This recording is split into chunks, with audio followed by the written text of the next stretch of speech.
idea of who to point the finger at here, because we have been pointing the finger at Harada. But we need to understand that it's not just Harada that has made Tekken 8 the way it is. Now obviously I'm not going to do the whole video in the mosque. You get my point, my voice is still mashed up. Thought I'd bring out the hollow mask. Anyway, today I wanted to talk about the people who are in charge of Tekken 8, because we always talk about Harada, and obviously it's Harada's baby. He's the one that heads up Tekken. But we know there's a lot of other people that are designing this game and pushing it in a certain direction. And today I want to look at some of those people and take a look at some of the games that they have been producing throughout their time as game developers. So the first person we've got to look at is Kohei Ikeda.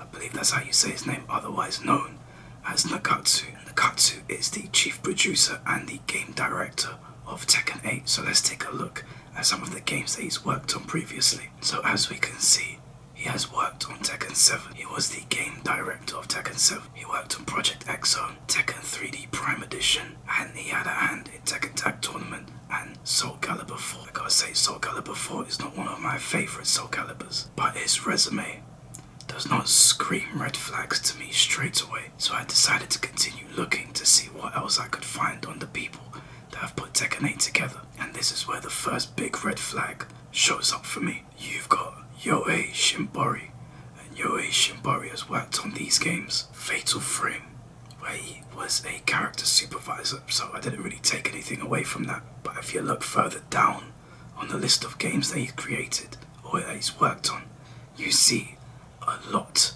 of Dead or Alive. There are a number of Dead or Alive games on there where he has been the director of them.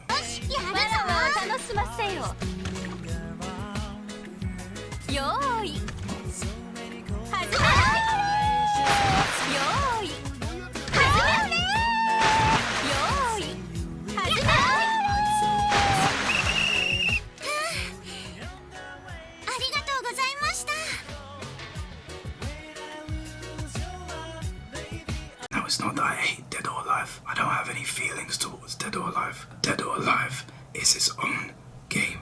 It is not Tekken. But you can see Dead or Alive's influence in Tekken. Those exploding walls, that is a Dead or Alive thing.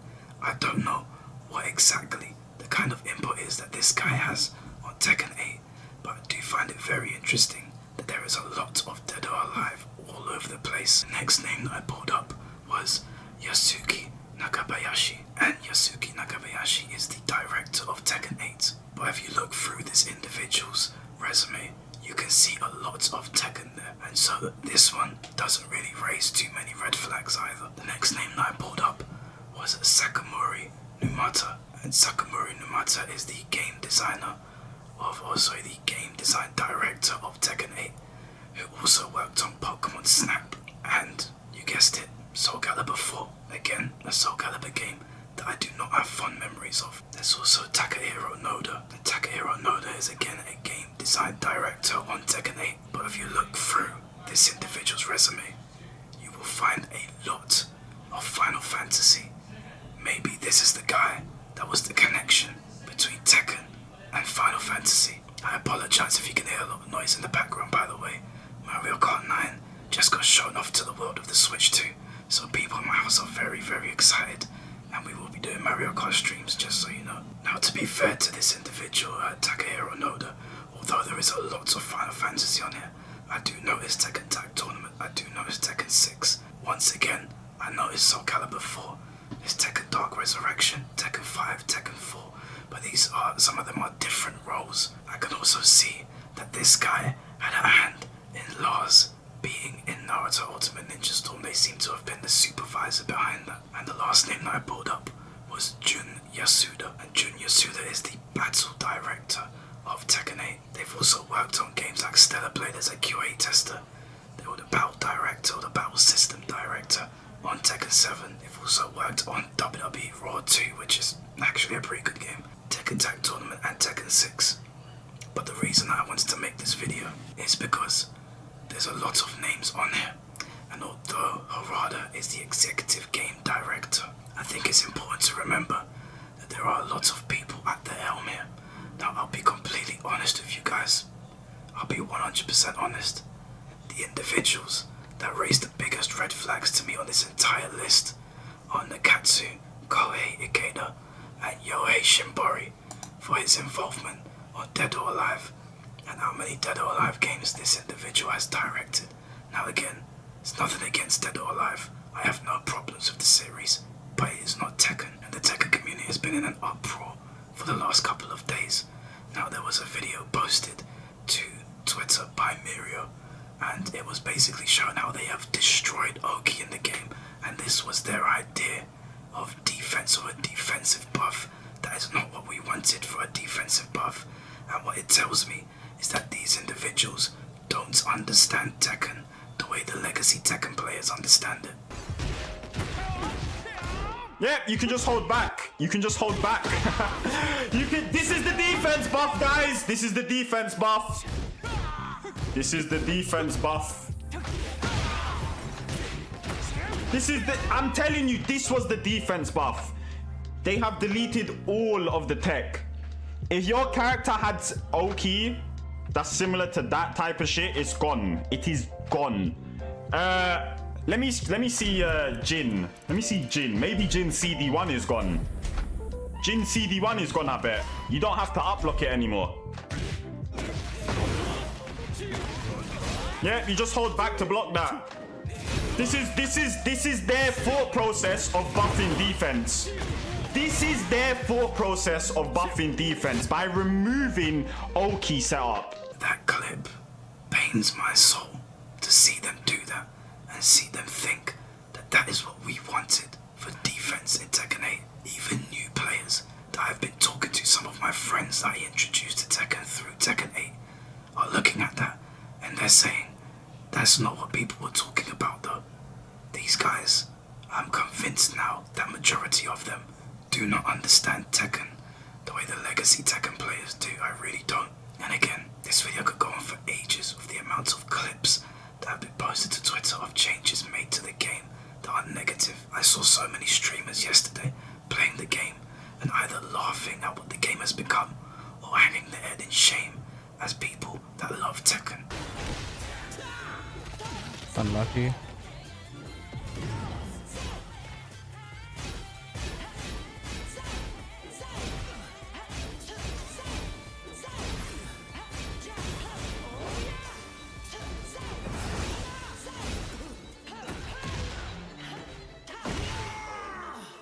Chat, ask anyone. Ask anyone. It is in a terrible state right now, and it is honestly sad to see. I also find it funny that Michael Murray is not responding to criticism.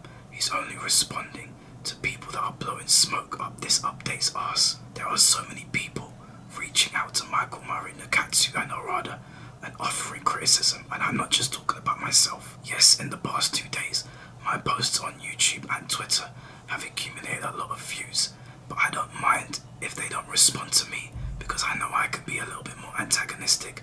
But there have been people that have been singing their praises, that have been sending messages in that I've been reading, saying to them that we want to speak to you guys, we want to understand what is wrong here, why you guys have gone down this road, and they've given them nothing, but they're on Twitter because they're responding to people with throwaway posts that mean nothing. So when people tell me that the Tekken team are good at communication, they're not. They're lying. Everything is surface level about Tekken 8, whether that is the game design or that is the communication on Twitter. It's all superficial. They've destroyed the game. Season 2 has destroyed this game. I thought the Season 3 update for Tekken 7 was bad, and I know to a lot of people that might still seem worse, but I don't remember this level of anger. I remember a ton of anger. I do, don't get me wrong, I remember it. But this seems different. This seems like a breaking point to me. I mean, just for a frame of reference, I've been off work because I can't work with this voice, and I've had a lot of time to sit and play Tekken. You know, I've gotten my stuff done my video editing, been to the gym, maybe done a couple of other hobbies or cleaned the house, and I've had hours free. And I turned on Tekken Rank yesterday, and I played it for half an hour and I turned it off. In a brand new season.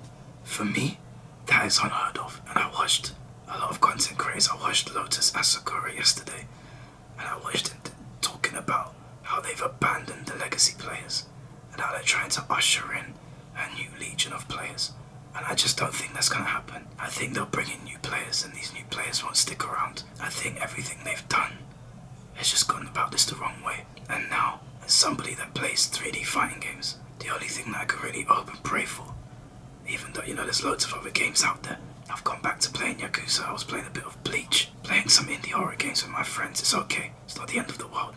But for the purposes of saving Tekken, or saving the 3D space rather, we need Virtua Fighter to come back in a way that really makes the Tekken developers raise their eyebrows.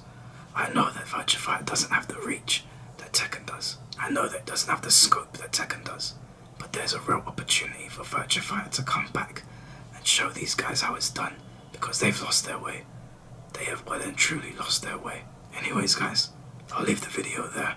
I'm gonna let my voice relax again, but I do want people to go to this website and check out the individuals that are working on this game, because although we do point the finger at Harada a lot of the time, it's not just Harada. Harada's in charge of it all, but he's essentially handed it off to other people. These are the people that are heading up Tekken now. These are the people that we need to push our concerns to. Harada is essentially just a mouthpiece at this point, and I mean that with respect. It doesn't look like the influence that Tekken once had is there anymore. And although there are people that have worked on Tekken that are still working there, this seems very, very similar to what we heard from the Mortal Kombat developer that came onto my podcast and said that although there are people that have been at NRS or been at Midway for a long time that understand Mortal Kombat, there are people in charge that are not willing to change things, and they just have to do their job and get on with it. Now I've seen some of you saying that the only way they're going to do anything about this is if there is a giant revolt against Tekken, and I mostly agree with you. Now the purposes of my videos is to try and bring awareness to the situation and try to drum up conversation. That is the purpose of my tweets as well. I know that Harada and Michael Murray have probably muted me a long time ago, but the more people that repost my tweets and the more people that use my talking points or use the talking points of other renowned players around the world, the more likely it is that they're going to see it, and that's all that we can really hope for. As for me, at playing Tekken, I played it for half an hour yesterday and I turned it off. I normally do streams for the communities on Sundays, and I still want to do those streams because with the community we have a good time. But with the amount of people in my community that message me saying I don't think I'm going to play anymore, I only do the streams because there's a big turnout of people that want to play the game, and that makes it more fun. But if it ends up like Sparking Zero where 6 people are showing up to play, I'll stop doing those streams as well and we'll move on to something else. So I don't know guys, I don't know what's going to happen to Tekken going forward. I don't really know what the people in charge are thinking. I don't know if they're listening, but I have to say this, and I mean this when I say this. I hope that Tekken 8 doesn't do well. I hope it doesn't do well, and I'm sorry that I have to say something like that. But if Tekken 8 does well, if Tekken 8 exceeds the sales that Tekken 7 did, or if it even gets close, then the Tekken as we know it is basically dead.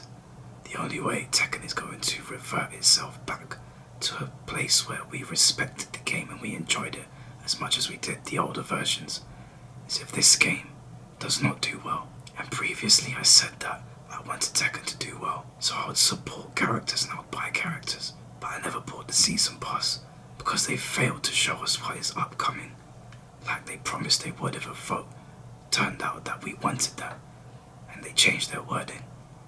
And now all of these things where they lied about buffing defense. I'm not gonna buy Anna to support this game. I'm not gonna buy any costumes to support this game. Not that I have anyway. I'm not gonna interact with the store. Not like I have anyway, but they've given me no reason to. And I'll continue to tell people not to do the same. If one of my favorite characters come out, will I buy them? Yeah, probably. I'll probably buy my favorite character because I'm gonna do the community streams. But that is if the community streams are there to even do. If the community streams die out because nobody wants to play anymore, then that's it. And with how depressed a lot of streamers looked yesterday playing the game, that is unfortunately a very real reality. Player numbers right now are going to be fairly high. I think they're sitting around 8,000, which is not that different from Season 1. I think we were usually at 7,000. But if they continue down this road, it's going to continue to dwindle. So Tekken team, I hope you get your act together, I really do. Because if this is the direction that you want to take Tekken, then I'm going to take my time, my attention, my money, and the people around me elsewhere. So, once again, please get your act together.